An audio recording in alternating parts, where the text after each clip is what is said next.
everything. It's everything. I'm everything. Welcome back to another episode of the Emajae Talks Everything podcast.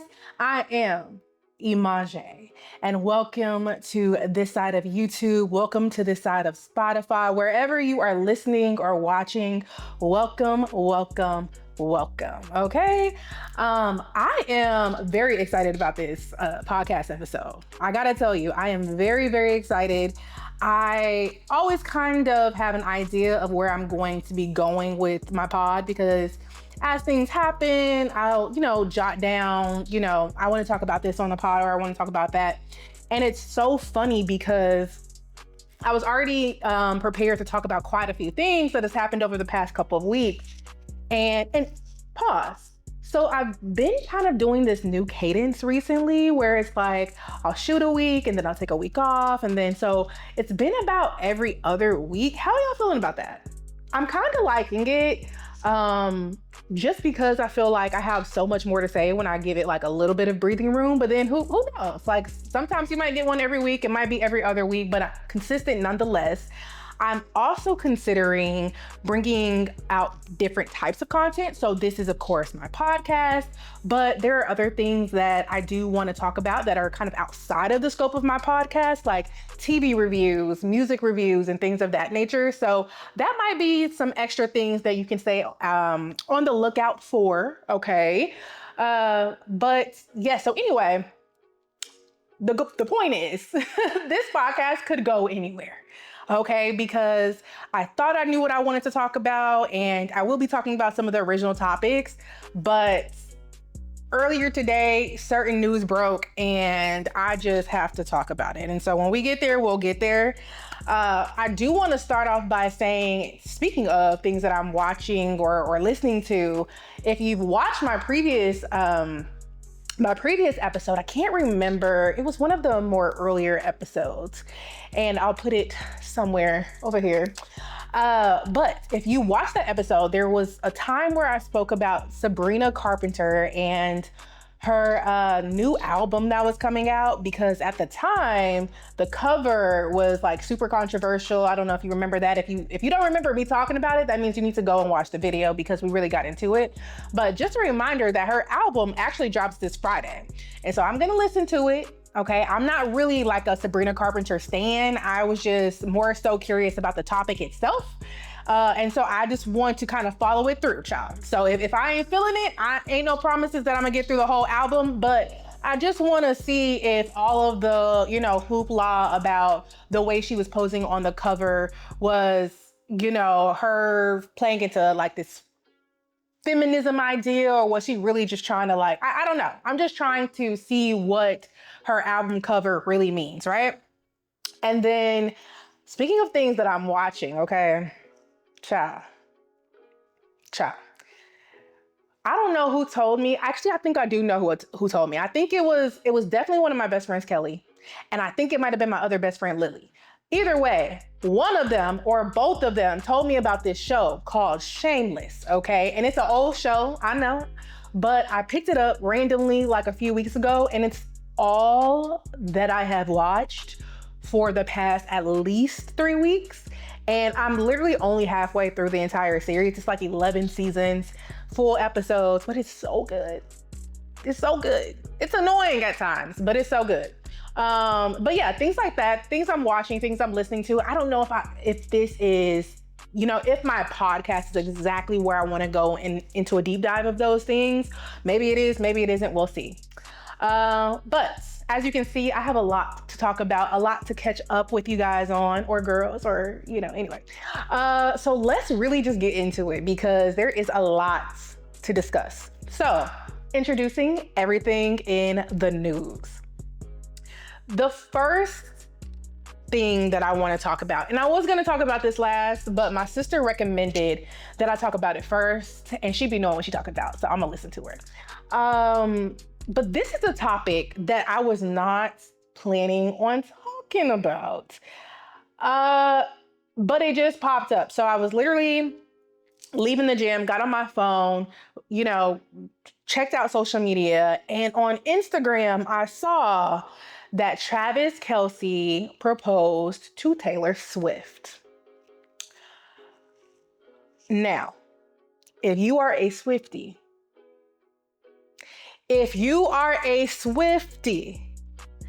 I'm telling you right now, I'm gonna give you the 2 seconds to do whatever you gotta do, because I'm telling you right now,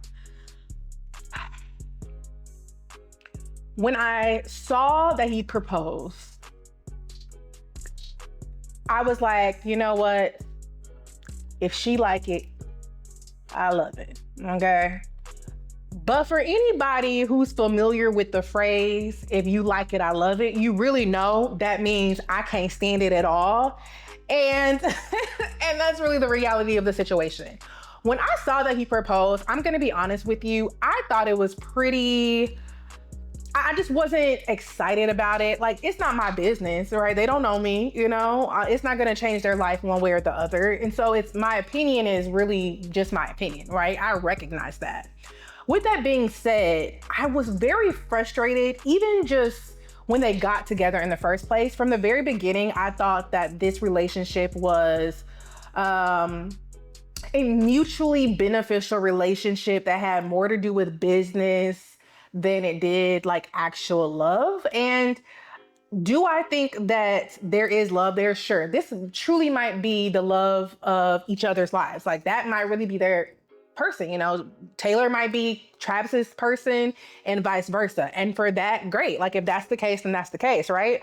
However, I was really just bothered because this is such kind of a complex topic to really get into, I feel like. But I was really, really bothered because, for those of you who do not know, Travis Kelce spent like 6 years, 5 or 6 years, with his ex-girlfriend, who is Kayla Nicole. And Kayla Nicole is a influencer. She's heavily into like fitness and sports and all of these different things. And she and Travis had, like I said, been in a relationship for a very, very long time, 5, 6 years.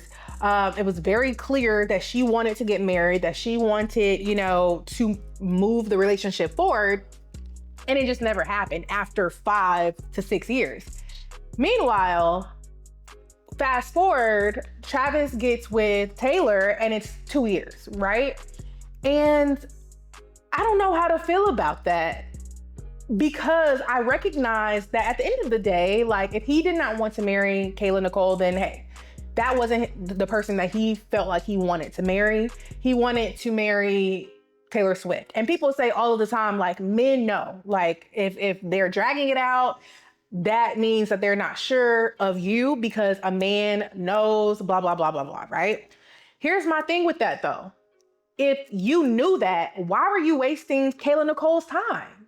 Why would you be with this woman for 5 and 6 years, knowing that she wanted marriage, knowing that she wanted to move the relationship forward, drag her along, y'all end the relationship, and then boom, the next relationship is the one you get into? Like, why are men wasting people's time? Like, I feel like he knew that she wasn't the one if he could so readily come to the conclusion that Taylor was the one. Like, you have to have known that. Not to mention, Taylor Swift and Kayla Nicole are completely different people, right? And I just feel like so much about the relationship bothers me. Another thing that really, really bothers me about Travis Kelce in the situation is when he was with Kayla Nicole versus how he is with Taylor Swift, aesthetically speaking, even in the way he presents his cadence and his tone at times, I feel like it's completely different, right? I don't care about the fact that he was with the Black woman and now he's with a white woman. I've said this before on my podcast. You should be able to date freely whoever you want to date. If you want to date outside of your race, you should do that. I'm pro dating whoever makes you happy and whoever treats you the way you're supposed to be treated, period. With that being said, if you are changing yourself, right, to fit into this box and then that changes according to who you are, that's weird to me. Because the way it's reading to me is, Travis, you were with Kayla Nicole and you used her cultural capital as a Black woman, right, for a level of proximity to Blackness. And you kept staying with her for whatever reason, right? Because again, you knew that you did not want to get married. If you wanted to marry Kayla Nicole, you would have done that year 2, 3, 4 in, like you did with Taylor, year 2 or 3. Okay? So you knew that you didn't want to marry her. You're dragging her along for some reason. What is that reason? What is that reason? Right? You go to Taylor Swift, and now you have this completely different brand, completely different aura, completely different cadence, accent, completely different style. It's like, who are you? Who are you? What is the switch up about? And it bothers me to no end because I feel like it speaks to the fact that like, I don't even, it's just like, I'm not a Taylor Swift. I'm not a Swiftie, okay? When back in the day, back in the Disney, I listened to some Taylor Swift music. I like Taylor Swift music back in the day. I haven't listened to her more recently, so I really can't, I don't really know. But I think that Black women have to work so hard in every aspect of their life. But I guess for this part of the conversation, I'm talking about dating. Black women just have to work so hard to be recognized, to be seen, to be chosen. And I feel like sometimes it's like, not to say that Taylor Swift is basic, but I mean, Taylor Swift, Kayla Nicole, Taylor Swift, Kayla Nicole. And I don't want to make it super general because at the end of the day, again, I don't know these people personally. And none of this is to say that Taylor Swift isn't truly Travis Kelce's person. But my point is, as a Black woman, when you see how this has all played out, it comes across as if Travis Kelce was attracted to this Black woman. Obviously, he was into this Black woman, and she was good enough for him as long as he was able to pull whatever he needed from her during that time, whether that be cultural capital, whether that be a level of relevance to certain communities that he wanted proximity to, whatever the case. However, he was doing that and taking, knowing that she was not the one. That's my issue. Why are you wasting her time? Why were you wasting her time? Meanwhile, you go over here and I mean, Taylor Swift, now mind you, obviously she's like a international, global superstar. But if we're being real, like for real, you know what I'm saying? Like it just in my eyes speaks to kind of the dichotomy between, dating as a Black woman and dating as a white woman and dating as a Black woman and dating as, whatever the standard, quote unquote standard is. And I feel like I see it so much and it ties into so many different situations. For example, Love Island. I know that there's plenty of people who watch Love Island, child, and I can't escape it for nothing, okay? Nothing. I don't even watch it like that, but I know way too much about it. But one of the main conversations that have come up this season, and most recently as they just had the reunion last night, is the way the Black women, specifically Alandria and Shelly, have been treated on the show and treated by viewers, right? And it's really this idea that these Black women, they have to damn near look like supermodels to be seen in the villa, to be chosen in the villa. And not to say that the other women weren't absolutely beautiful, because I think all of the women from what I saw were beautiful women. But if you want my honest opinion, I think that Shelly and Olandria are just drop dead gorgeous. I mean, have you seen the girls? Like, have you seen them?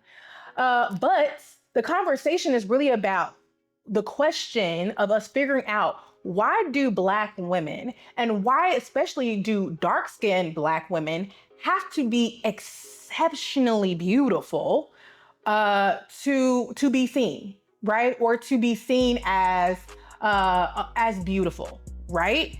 And it all goes back to these just beauty standards that are based in white supremacy, these beauty standards that are based in fat phobia, these beauty standards that are based in colorism and texturism and all of these isms. And it's just so freaking sick, and it's so sad to see how it plays out in dating spaces, but even within the context of like Love Island, for example.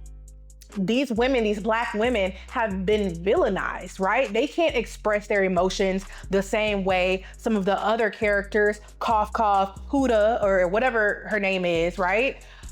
There's other women on the show who are not Black or not dark skinned or racially ambiguous, and they get to show out and act a plumb fool, but they're not villainized. It's the Black women who are. It's the Black women who are made to seem like they are angry or out of control, or, you know what I'm saying? All of these different things. And of course, that impacts their choices in dating. If they're being made to seem like they're the problem, no man wants to deal with the problem, right? Nobody wants to deal with, the girl who talks too much or who's this or that.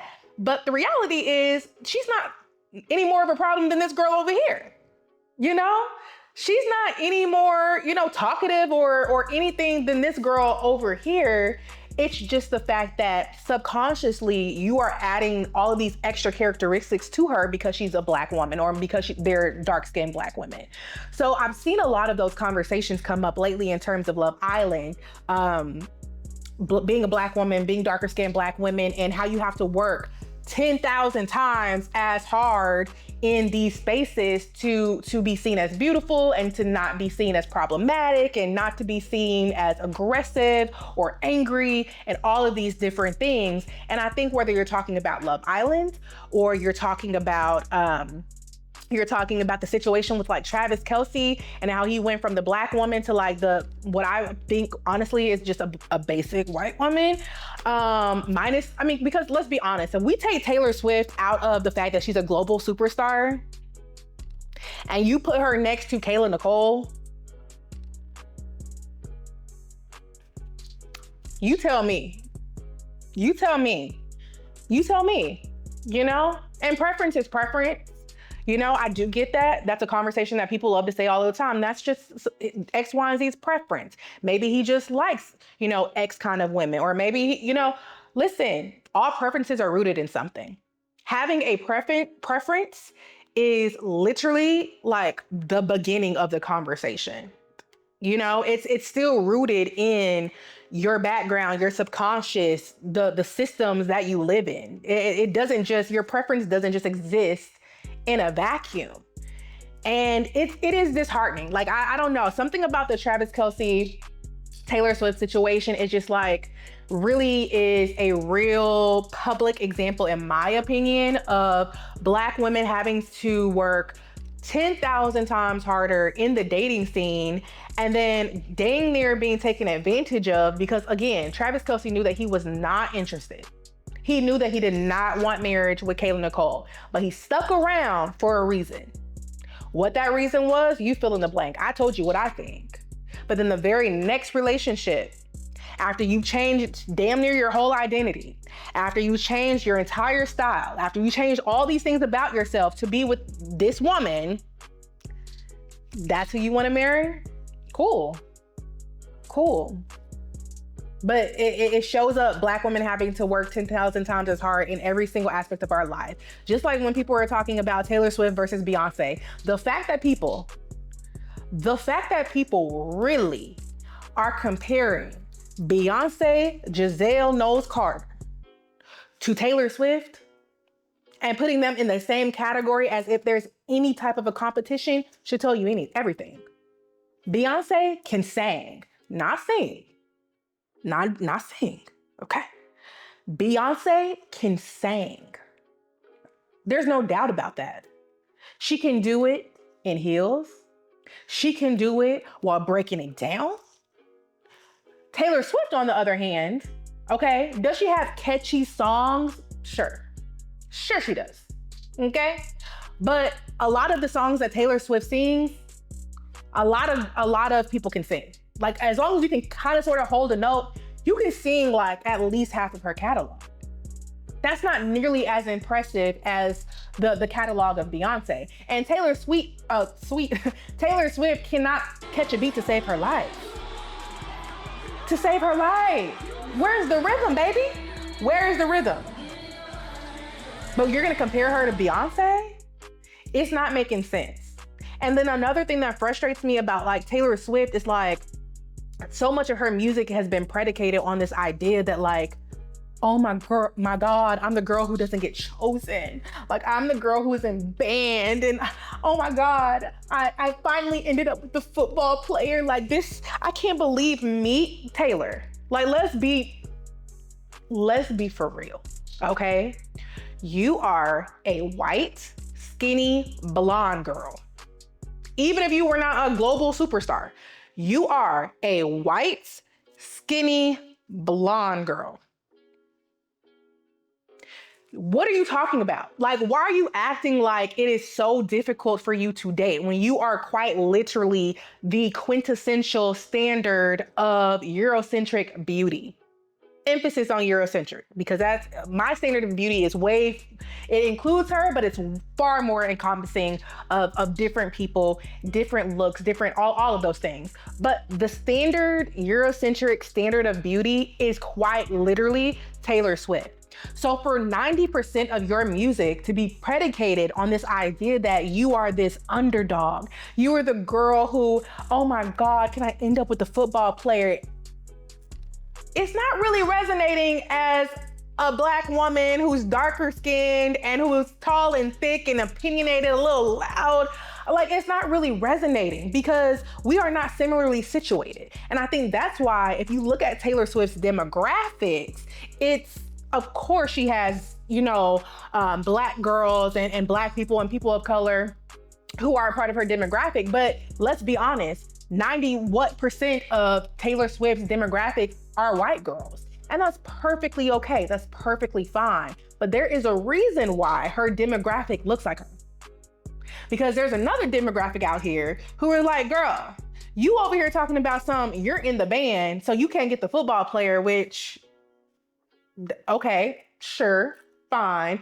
However, there's like so many levels to this that you can't even begin to comprehend because you don't truly experience what it's like to be ridiculed or to not be the actual standard of Eurocentric beauty. You are still, at the end of the day, a white, skinny, blonde girl. Okay, does she have blue eyes? I don't know if she has blue eyes, but do you see what I'm saying? Again, beautiful girl. It's not that she's not beautiful, right? Obviously she's talented, but it's just this idea of like, nobody wants to hear that. like, don't nobody want to hear that, Taylor. Don't nobody want to hear that. And the fact that you ended up with a football player is not that surprising. It's really not that surprising. It's a frustrating thing to see. I do wish them the best. Obviously, like I listen, I'm gonna turn this pod off. Y'all gonna stop listening. We're gonna go about our days. I ain't gonna think about them again. They don't even know about me to think about me unless they are watching. If you watching and you want to talk about this, Taylor or Travis, call me because I will have a conversation. But the point really is, it's really not that big of a deal in terms of them specifically. I wish them well. I hope that they truly do love and care for each other. There's a ring, so I really do hope that. But I will say that I've seen so many people on social media and they're excited. And of course, a lot of them are Swifties. And I think that's great. You know what I'm saying? I'm happy for them. I think you should be happy for people who are happy. However, I'm not going to sit here and pretend like when I saw that information and when I saw that he proposed, that my first mind didn't go to the Black woman who he dragged along for 6 years. okay, extracting whatever from her he was extracting just to move on with Taylor Swift. So shout out to them. Shout out to Taylor Nicole, girl. We see you. We see you. And don't let me see no Swifties coming after Kayla Nicole either. Like, y'all love being in her messages, being in her comments.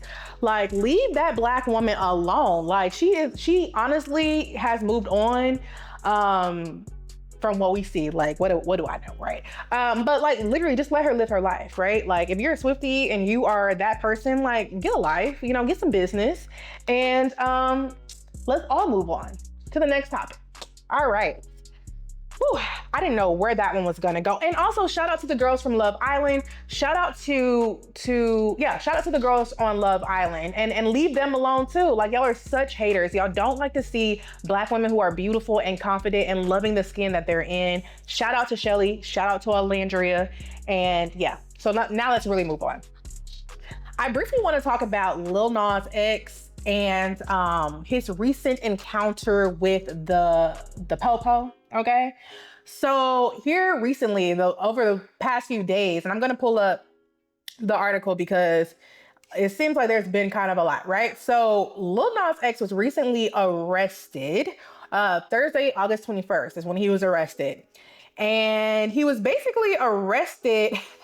It says, as mentioned, 26-year-old Nas, real name Montero Hill, was arrested on Thursday for the alleged assault of a police officer after authorities responded to calls that a man was wandering the street of Los Angeles naked, okay? It says on Monday, so just the other day or just yesterday, the LA District Attorney's Office confirmed to People that Nas waived his arraignment and pled not guilty to 4 felonies. So it was 3 counts of battery with injury on a police officer, and 1 count of resisting an executive officer. It says he could face up to 5 years in prison if he's convicted. Let's see. The DA said that attacking police officers is more than just a crime against those individuals, but a direct threat to public safety. Okay. Anyone who assaulted law enforcement will face serious consequences, no matter who they are or how famous. Okay, great. He had $75,000 bail. He has to attend 4 NA meetings per week. It says that the police said that they believe that he was under the influence of drugs at the time of his arrest.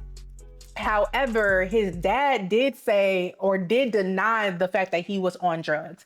And listen, I don't want to spend too much time on this because, I don't really have much to say, but when I saw the video of Lil Nas X strutting down the street, as fabulous as ever, child, I really thought to myself, like, what gets people there, right?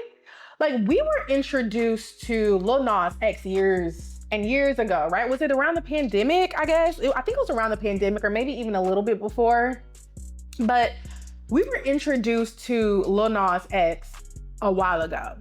And when he came out with his breakout record, Old Town Road, I just remember just having so much like respect for him because it was like he was coming out breaking so many barriers with this like country fusion music, and he just seemed so grounded and all of the things. And then later down the line, he came out, and I just thought that was awesome, being a black man that's kind of adjacent to the hip hop industry, and having the guts and the courage to come out and live his truth and live his life and be himself. Like, amazing, right?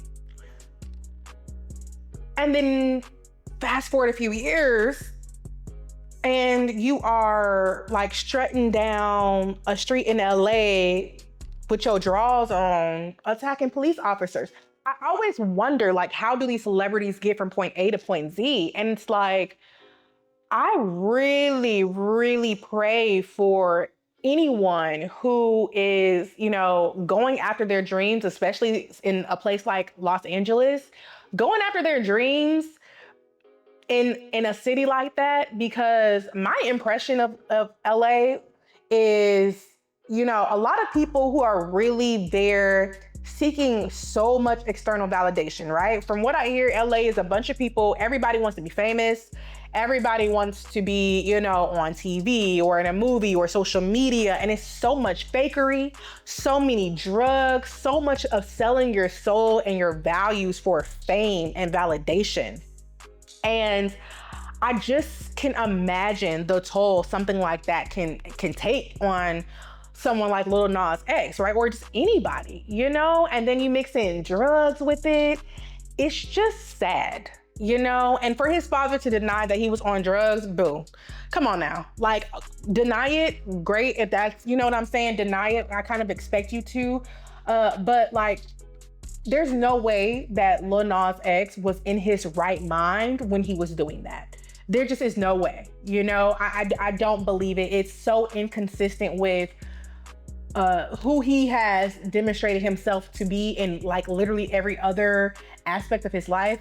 And so it doesn't add up to me that drugs were not a part of that, but I really do wish him the best. And I really do just wish that people, just say an extra prayer for these people because there's so much at stake. Everybody wants to be famous, but everything that glitter is not gold. I think there's probably a lot of your faves out there, your favorite artists, your favorite actors who are struggling with addiction and not feeling good enough and constantly seeking validation and all of these different things that will drive them to doing stuff like walking in the middle of the street bare naked and attacking police officers. Like, it's really a sad story. I really, really hope that Lil Nas X gets his life together. Maybe he'll get a slap on the wrist. Who knows? I mean, he has quite a few counts against him. So we'll see how it plays out, but that's just, shout out to Lil Nas X. Let's move on. I told you I wasn't gonna spend that much time on it, I did want to talk about, let me see how much, no. Okay, I'm gonna talk about this real quick. The NFL, it's official. I think that they are working together. This is my opinion and theory. I think that the NFL really does have something out for the Sanders family.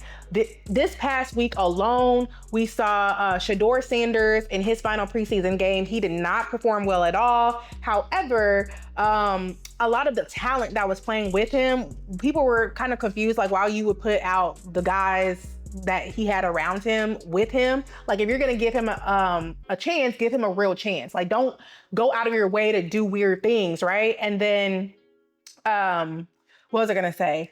And then they literally let, what is his name? Let me see. I'm not trying to spend too much time on this, but we gotta get the facts together. What is his name who they just waived? Let's see. Huntley. So like in the last 2 minutes of the game that he was just playing in, right? They were down and the coach brought in Huntley. What is Huntley's first name? Because I don't know much about Huntley. I'm gonna be honest. I only watched for Shedeur on the Browns, to be honest. Let's see. Let's get the facts, child. Let's see. Okay, well, we ain't gonna get his first name. It ain't that relevant. The point is, the coach brought in a quarterback to play the final 2 minutes of this preseason game, just to then waive said quarterback 2 days later. So people are like, well, what was the point of bringing him in if y'all already was about to waive the dude? It doesn't make sense. It seems like Shedeur isn't getting a full chance to prove himself. So we're gonna have to keep an eye out on that. And then you have Shiloh, who was just waived by Tampa because he literally got into an altercation during his game. He threw a punch at Zach Davidson. I think that's Zach Davidson. And I mean, the coach was like, you can't be out here punching people. You can't be out here getting into altercations, as if that's the reason why they waived him. Let's cut the BS, right? This is the NFL. Y'all are literally out there hurting each other, right? People get into fights all of the time. At the end of the day, you didn't want him on the team, and I think that they use this as a reason to get rid of him. It's really that simple. And I've already said that I feel like the NFL has something against the Sanders family. A lot of it, I believe, is rooted in trying to humble these Black kids who do not need the NFL, who is not relying on the NFL for relevance, fame, money, confidence, validation, because their father has already independently instilled that in them. And Eric Dickerson, Hall of Famer Eric Dickerson, actually came out earlier this week before either one of those games and said that NFL teams were told not to draft Shedeur Sanders. He literally said, quote, "I tell you this much, what I heard from someone that's in the NFL, that the NFL told teams, don't draft him. Do not draft him." And he said that on the Rogan, is it Rogan or Rajan? On somebody's show, okay? He said that. So this is not a very obscure theory, what I'm saying. This idea that the NFL is really working in tandem to kind of humble these kids and get them out. It's not. You have people who are closer to the situation, insiders saying the exact same thing. And let's not forget Colin Kaepernick. We've seen this. We have seen the NFL work together, i.e. Kalu. We have seen them work together to keep out a player who they felt like was a threat for whatever reason. We've seen this. When they kept Colin Kaepernick out, it wasn't because of his talent. It was not because of his talent, right? It was because he kneeled. He was on a team before he kneeled. And when he refused to not kneel any longer, that's when they were like, he's got to go. There were other quarterbacks on rosters who sucked and who still had a job. So it wasn't about talent. It was about challenging a system and being a threat to a system that relies on young men, specifically young Black men who need them, who rely on them. And if you are not that, you are a threat. And so I'm keeping an eye out on them. Again, I don't want to spend too much time because there are other topics that I do want to get into more, like dragging to Snoop Dogg. But yeah, so we'll see. Again, this is literally just a preseason. Football hasn't really even started for real. So we're going to just have to see how this plays out over time. Now it's time to drag Snoop Dogg, okay? Let's do it. And Lil Baby. I got something for both of them, okay? So, Snoop Dogg. Let me go ahead and get the video ready because you know what I'm saying. Let me just go ahead and get the video ready. People got to get dragged every now and again because people are getting too comfortable just saying anything and it's just not cool. And what's the point of having a podcast if you're not going, truth to power. Okay, anyway. So let me just frame what we're talking about here, right? Snoop Dogg has been in the news lately, receiving backlash because he was talking about this children's movie. I can't remember what it is. You will hear it in 2 seconds. And the movie, it was a kid's movie, had a lesbian couple and the lesbian couple had a child. And Snoop Dogg is watching this movie with his grandson who inquires about the dynamics of that relationship. And instead of being a, reasonable adult who, takes a second to formulate full, complete thoughts and sentences grounded in common sense and empathy, Snoop Dogg, was being Snoop Dogg. And so he went on this interview and he gave his thoughts about that situation. So we're gonna watch it and talk about it. It's what you see. Let's start what you see. It's what you see. They put it everywhere. Yeah. I took my grandson to see what was the movie with Buzz Lightyear? Toy Story? Not that one, but the new Buzz. The Lightyear. I think it's called Lightyear. Kiki Palmer's in that movie. So we watching it, and she had a baby with a woman. Well, my grandson in the middle of the movie like, Papa Snoop, how she have a baby with a woman? She a woman. Oh, shit. I didn't come in for this shit. I just came to watch the goddamn movie. Hey, man, watch the movie. They just said she had a baby. They both women. How did she have a baby? So it's like, it fucked me. I'm scared to go to the movies now. Like, y'all throwing me in the middle of shit that I don't have an answer for. It threw me for a loop. I'm like, what part of the movie was this? These are kids that we have to show that at this age. Like, That part. they're going to ask questions. What you see? And there's nothing wrong with kids asking questions. My question for you, Snoop Dogg, is why was it so complicated to say, yes, that is a woman and that's a woman? And sometimes two women, they like each other and they get married and they can have full families, just like if it was a woman and a man, and move on. Why is that complicated? Like, what I don't like about this conversation is the irony of Snoop Dogg, of all people, to be talking about why do they have to see this? Why are we putting this in the movies? You wouldn't have a problem if it was a man and a woman. So it's not, so what your only issue is that this is a gay couple.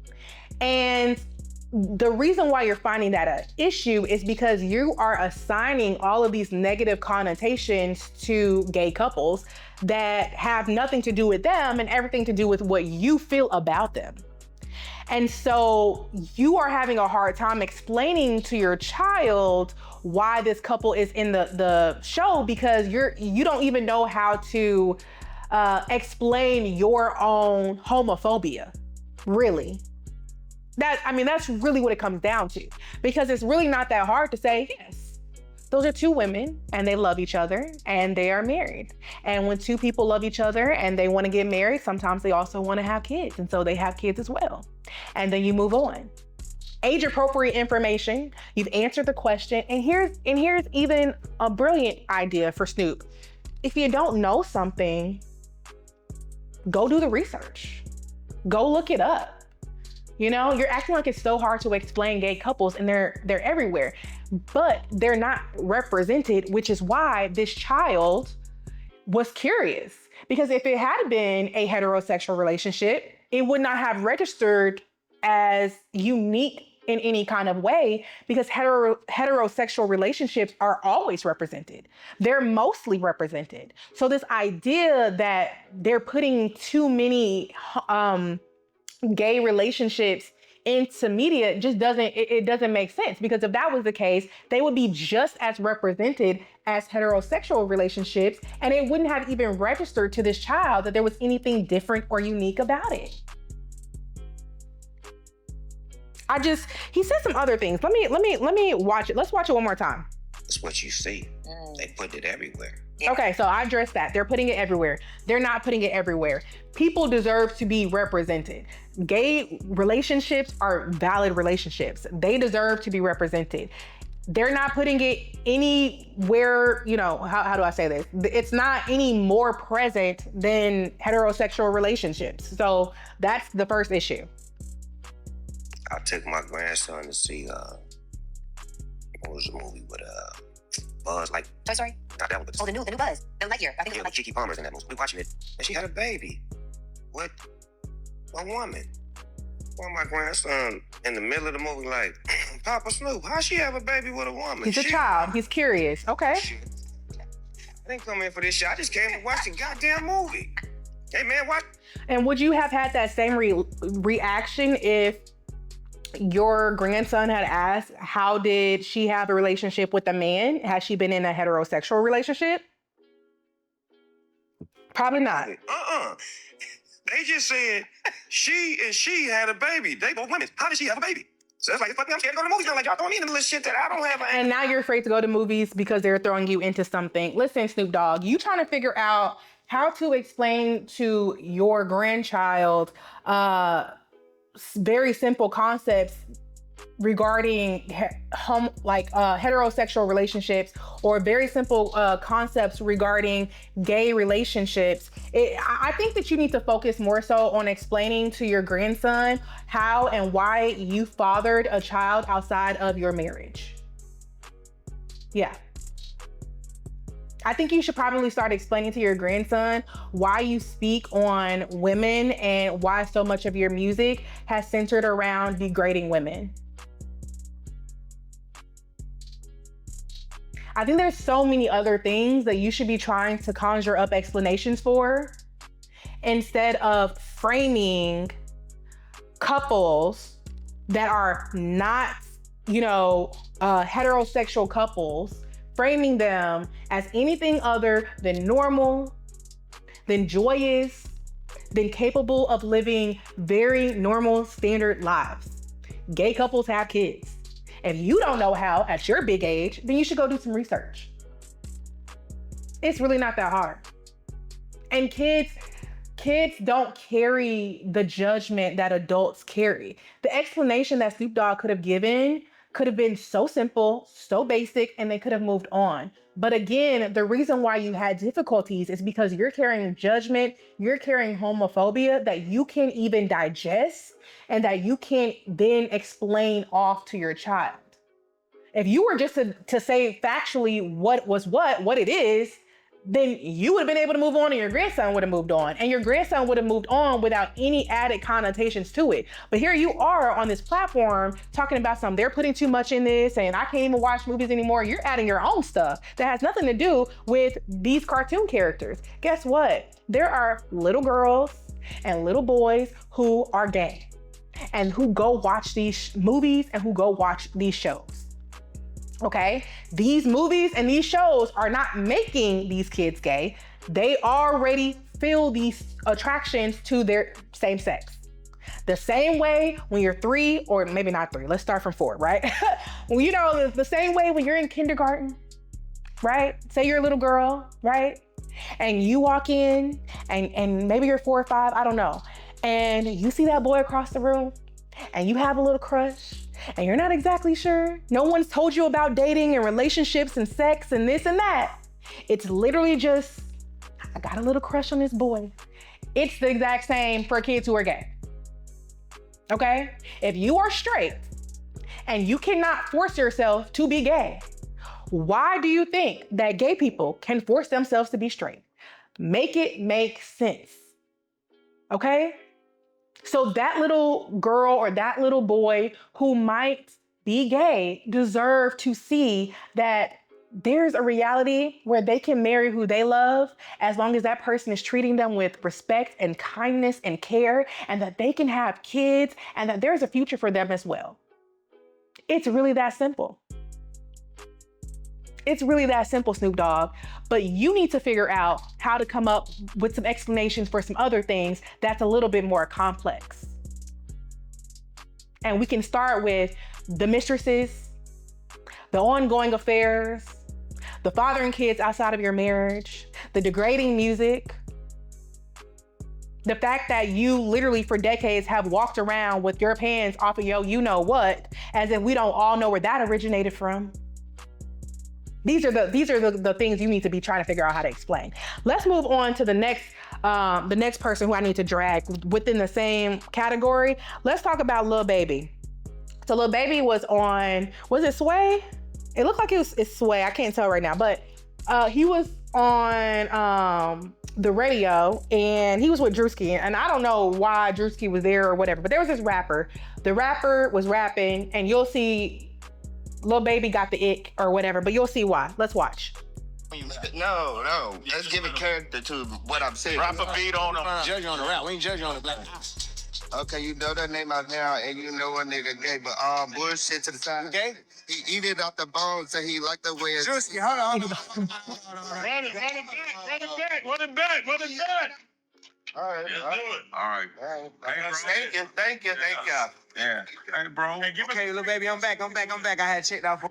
So as you can see, the rapper was, doing a freestyle and Lil Baby, he's like, you're gay? Like the rapper says that he's gay. Lil Baby acting shocked, throws off his earphones like he disengages because this rapper has said he's gay. Again, who cares? He's a rapper. Your question should be whether or not he can rap. My question, Lil Baby, is can you rap? Because you ain't had a hit in a minute. You ain't made a song that sound different in a minute. You ain't even made a song that I can understand in a minute. Why do you care that this person is gay? Why? It doesn't make sense. And again, I think people are just focused on the wrong things. You know, Snoop Dogg, Lil Baby, anybody who is judging a relationship outside of the fact that they are adult participants in a consensual relationship where there's respect and kindness and all of the things, right? We're talking about Snoop Dogg and Lil Baby, two people who are notorious for being ain't-ish men in their relationships. The things that we should really be valuing and evaluating in terms of other people's relationships, kindness, respect, integrity, all of those things, these two men have proven to lack. But they want to pass judgment on people who are gay without knowing anything else about the context of their relationship. It doesn't make sense.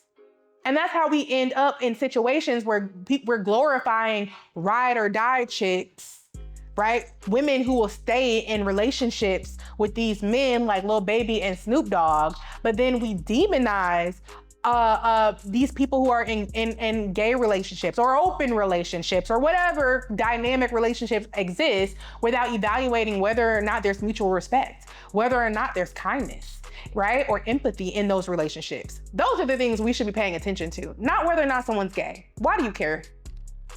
Why do you care? You shouldn't. You shouldn't. So, I mean, that's really all I wanted to talk about when it comes to Snoop Dogg and Lil Baby. I really don't have much else to say. Again, yeah, I think I've kind of exhausted that topic, honestly. It's really that simple. Mind your business. Next, let's see. Okay, so this is the last topic. I don't know where I'm gonna go with this, but I wanted to talk about it. So, do y'all know who Dr. Umar Johnson? Okay, let me be serious. Do y'all know who Dr. Umar Johnson is? Insert picture here. Dr. Umar Johnson is known, so fundamentally, he says that he is a certified school psychologist. And over the years, he has become more so known for his views, his political views, regarding the Black community, regarding the Black community. He goes by Prince of Pan-Africanism.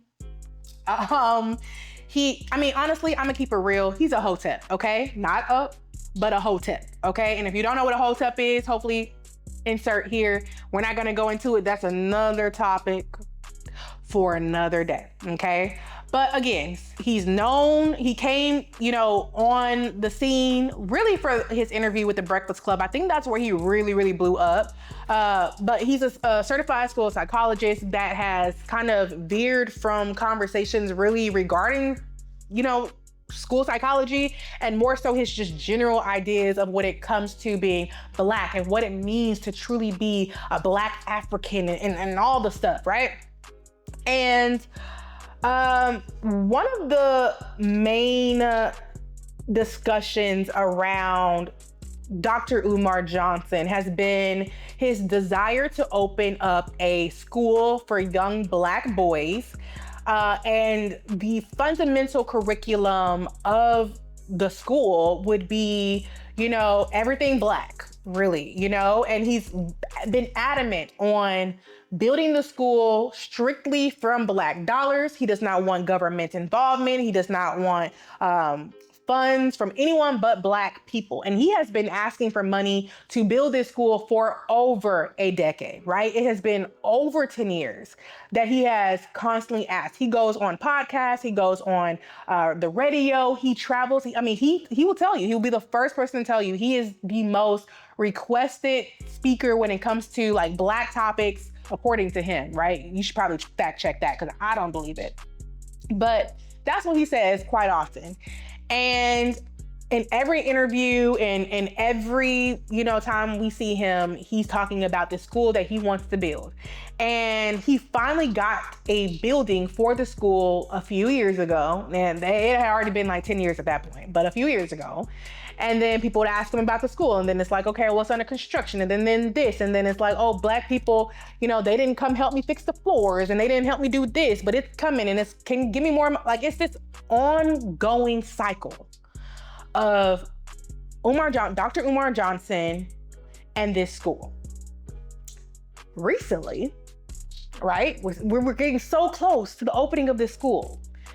Recently, Dr. Umar Johnson, he's sitting in his car on live, like he always is, right? And he's talking about how the government or something happened to where his accounts got frozen. So his personal account was frozen, and apparently the account where all of his money for the school was located was also frozen. So now he's talking about some, I have frozen accounts, and now I'm getting messages from the government that we can't do X, Y. Long story short, the school ain't coming. Okay? The school ain't coming. And I think people are finally starting to realize what I've realized a long time ago. Dr. Umar Johnson is a scammer. You know what I'm saying? Dr. Umar Johnson is a scammer. And I'm gonna be honest with you, because that's what we do, okay? That's what we do, no judgment. We listen and we don't judge. I enjoyed Dr. Umar Johnson's videos. Like if I run across a video of his, I will watch. However, when you are watching people like Dr. Umar Johnson, or when you're watching anybody at any point in time, anyone who is sharing information with you, you always have to watch or listen with a critical ear. You cannot just accept everything that people say as truth. I enjoy watching Dr. Umar Johnson because I think he's entertaining and I think he's funny. But I don't think that what he is saying is 100% accurate. I don't agree with like 80% of what he says. I find many contradictions in what he says. Like I am not listening to him from the standpoint of this man is teaching me, or, I'm really learning something, or he knows what he's talking about. I'm listening because I'm like, wow, this man is kind of freaking hilarious. And the problem is people are taking him seriously. Why am I talking about that on the podcast? There is a rise of what is referred to as pseudo-intellectualism. And I pulled up like an official definition. So let me pull up the official definition that we can work from, right? Let's go to the dictionary, child. All right. So the official dictionary definition of a pseudo-intellectual is a person who wants to be thought of as having a lot of intelligence and knowledge, but who is not really intelligent or knowledgeable. That's Dr. Umar, okay? And the way that this shows up is, have you ever heard when people are like, someone might tell you something and it's like 80 to 90% BS, but it's wrapped around like this thin layer of truth? A lot of the times, that's how pseudo-intellectuals get away with misinformation, right? It's because they'll say something that like we all can fundamentally agree on, right? So like, for example, he'll say something to the effect of white supremacy is impacting beauty standards, or white supremacy is impacting beauty standards, since that seems to be kind of the topic of conversation a little bit throughout the pod today, right? So we can most of us, right, can accept that as a fact. We all know that white supremacy and whiteness impacts media, and what is distributed across media impacts perception, and perception. We can, like, that is a fact, right? But then he'll go on to just say these off the wall things about how Black women who wear weaves hate themselves, right? he says that the school that he's going to have will have Black teachers, but if the teachers wear weaves or anything besides their natural hair, then they can't teach there. Do y'all not see the problem in that? A Black woman who wears a weave is a Black woman who's wearing a weave. And there are many reasons why Black women choose to not wear their natural hair. Many of those reasons have nothing to do with their love or possible hate for their hair. A lot of the times it has to do with the health of their hair, wanting to protect their hair, wanting to try new looks, right? Like there's many reasons. And here you have someone who is taking a very real truth and tying it to his own misogynistic BS. And Dr. Umar Johnson does things like that a lot, like a lot. And the issue that I'm having here is there's so many people who have listened to Dr. Umar Johnson over the years and who have listened to other very charismatic speakers over the years. And they fall into this trap of truly believing what they're saying and taking what they're saying for face value and taking it serious because they are intrigued by the entertainment. But you have to understand that there are very few people who can intertwine entertainment with true knowledge, with true facts, with true reality, and no bias. Okay? Pseudo-intellectuals tend to lean towards just being charismatic talkers, right? People who don't really know what they're talking about, but they're entertaining. And there's a space for them. So long as the community understands that that is the space for them and they are not taking it serious.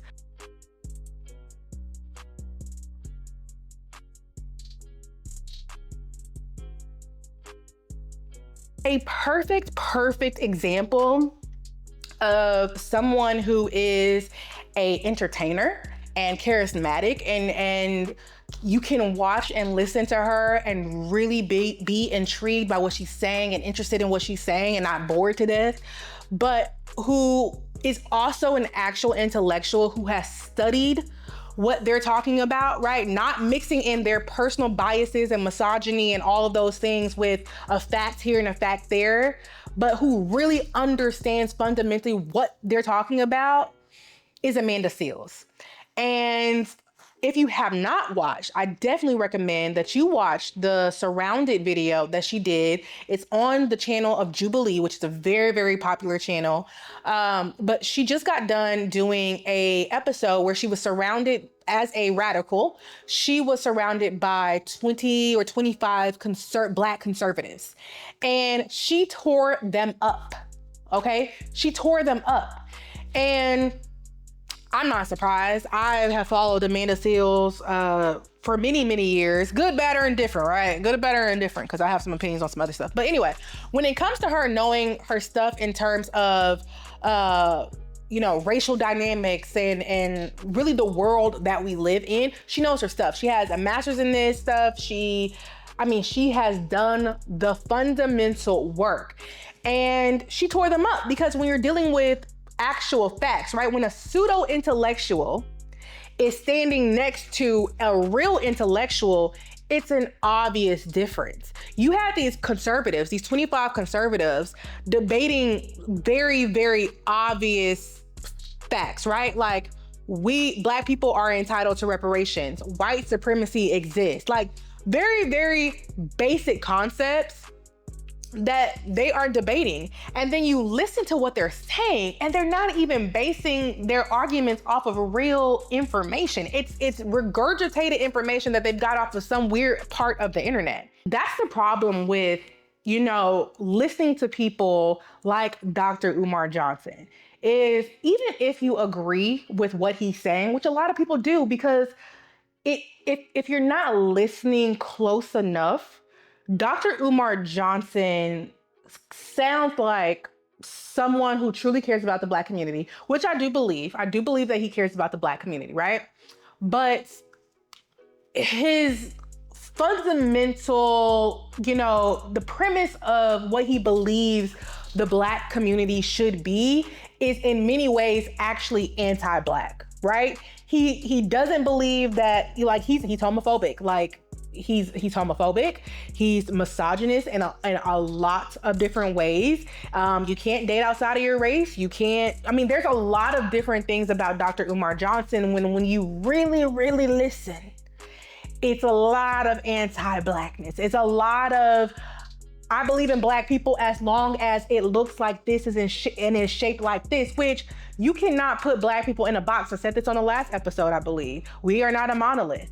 To love black people is to love all of us in all of the ways, shades, all of the things, the good, the bad, the rich, the poor. Like it's to love us is to love us. And you don't get to dictate necessarily what that all looks like. And so, yeah, when you really listen to what he's saying, a lot of it is BS. A lot of it's not rooted in actual facts. A lot of it is rooted in his opinion. And people get so pulled in by this BS pseudo-intellectual stuff that they really believe that there's a school coming that's not. They really are falling for a scammer. I mean, it's like, you know, people have that family member who y'all know, they just be saying stuff. Right? They just be talking. And the only thing you can do is, okay, I'm gonna see you in the house, okay? Because you know they're gonna ask for a few dollars. Or you know that they're gonna, you know, just talk about some random theory, you know, not real theories, like the NFL coming after the Sanders. But like some weird thing, like, you know, and you just listen and you nod, and then you go into the house. That's how you have to treat pseudo-intellectuals like Dr. Umar Johnson. But y'all treat your family member crazy, but then you giving money to this scammer, Dr. Umar Johnson, for a school that ain't never gonna be built, that he had no intention of building. This man has sat here and said that he is the most requested speaker in this category, in this field, right? He says that he has international donors. He has done this for over a decade, and he still has not opened this school. He still sits in his car rambling about topics that he is not certified. He's a school psychologist talking to you and telling you what the Black community should and should not be, as if it's facts and rooted in facts and not citing nothing. And y'all are falling for it. No, I've said this before, and I think I said it in like one of my very first pods, which is you always need to be asking why. Like, why, Dr. Umar, do you have a full school building? Why are you not sitting in your office? Why are you still sitting in a car? Why has it been 15, 20 years since you've been begging for money and we ain't seen no progress? Why was the school funds for this why were the school funds in similar accounts adjacent to your personal accounts? Why didn't you have funds diversified across the board? Why is it every time something goes on, you're on Instagram Live? You don't have a team who can talk and respond? Why? Like, y'all not asking why. Y'all not asking the real questions. You're just handing over this money because he's a charismatic speaker. That's a trap. That's a trap. So all these people who are, you know, upset at Dr. Umar Johnson, y'all have been getting scammed for over a decade. Y'all can't be mad at him. Y'all been paying that man's bills for a long time, but it's time to stop it. And it's time for us to really challenge pseudo-intellectuals, because if not, you get 20 to 25 conservatives, like on the Jubilee video, who truly believe that basic principles like white supremacy, you know, not like the fact that white supremacy exists, you have people who truly don't understand that that's a fact and not really something up for debate. Because they're sitting on the weird sides of the internet, listening to people who don't know what they're talking about.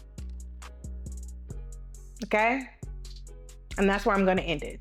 That's where I'm gonna end it. And for anybody who's watching and don't know me and they're like, well, I'm listening to you. First of all, thank you. Have you liked, have you commented, and have you subscribed? Those are my first questions, right? But also challenge me, fact check me, please. I do research before I go into my pods. If I'm gonna talk about anything that is rooted in like what's really happening in the world, I do my research. I don't just get on this platform and just start, you know, talking about just random things without, you know, looking into it first. And if I get something wrong, which I'm a human, it's possible, fact check me, please, and thank you, okay? Because over here, like I've said before, my opinions are based on facts, not the other way around. I don't create facts based off of just opinions that I want to perpetuate on the internet. And you have to learn the difference. Also, I'm not a pseudo-intellectual. I've done the schooling, I've done the work, I know what I'm talking about. So there's that as well. So with that being said, I have no idea how long this video is. Oh goodness.